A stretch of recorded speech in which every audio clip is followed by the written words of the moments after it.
Instead of telling you what I think you should be doing or how you could be better, or I thought, well, let me just speak from the heart, speak from my gut, and really not have anything prepared, but just tell you what's worked for me. And maybe some of the stuff that's worked for me might work for you now, currently, presently, as you guys have your goals and ambitions, but then further on down the line, as you guys continue to live your life. This idea and this notion that you could be anything you want, you can accomplish anything you want, right? We hear that. You've heard that from the time you were little boys. You hear that now. You're already incredibly accomplished. You guys know that. The thing that has worked for me is to remember the hard times. So, and I'm sure you guys all have your processes. And again, I'm going to tell you what's worked for me. So before a big movie comes out, before, back in the days when I was wrestling with WWE, a WrestleMania match, anything big that would happen, I would always take a moment and I'd just remind myself, all right, I was evicted when I was 14. We were kicked off the island. We couldn't live in Hawaii. Had no place to live. A lot of shit happened then when I moved to Nashville. I was arrested multiple times by the time I was 16 years old. I would remember that, and it allows me then to be present in the moment and understand, holy shit, the stuff I have around me right now, this is the shit that I dreamed of when I was a kid. I am here. I played for University of Miami, played for great teams. Warren Sapp, Ray Lewis, they were my teammates. They were balling. Warren Sapp was playing tight end that time. I was starting defensive tackle. Yeah, they moved him over to D-line. And he looked at me, he's like, yo, dude, I'm gonna take your spot. And I said, you ain't taking my spot. He said, I'm gonna take your spot. I said, no, you ain't. We battled, and he took my spot. Now you can imagine how that with me, because there goes my opportunity.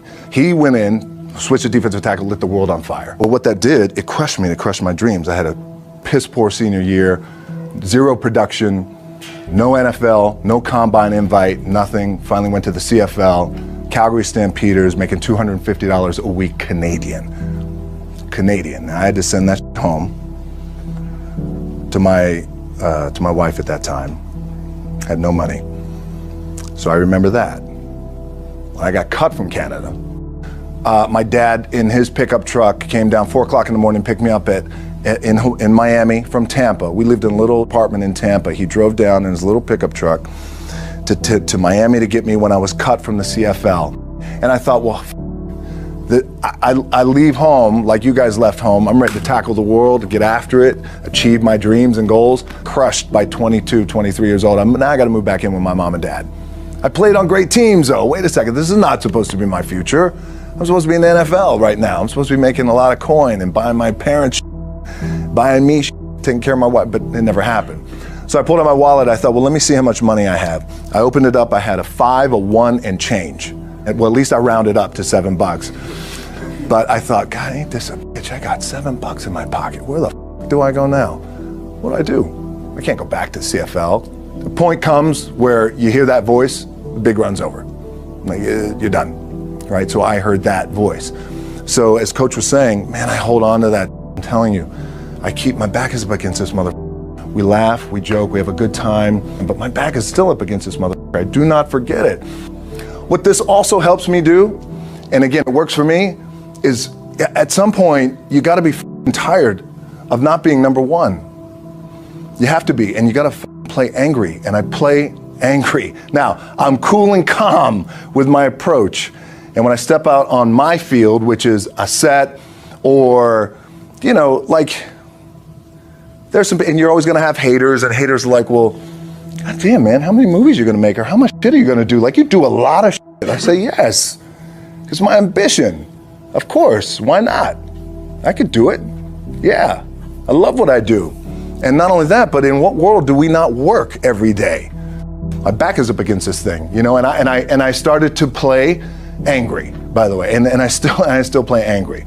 My last match, Brock Lesnar, transitioned, and I realized if I had to be great at something, I wanted to be great in this world of Hollywood and movie making and producing and entertainment, I had to commit, and like you guys have to commit. Obviously, you commit to something, commit to the goal.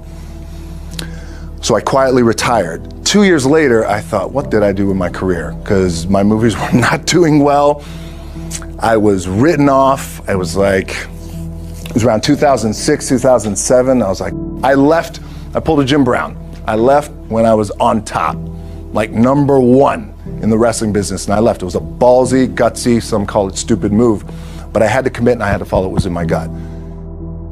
What helps me is to keep the hard times in the front of my mind, because it allows me to go into these big moments that I've worked my ass off, and you guys have worked your ass off. It allows me to go into these big moments with a different perspective.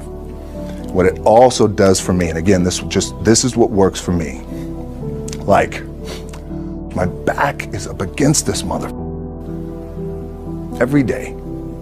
It's against this wall. But it's up against this mother because it's what I believe in. And when my back is against this mother, then there's nowhere to go.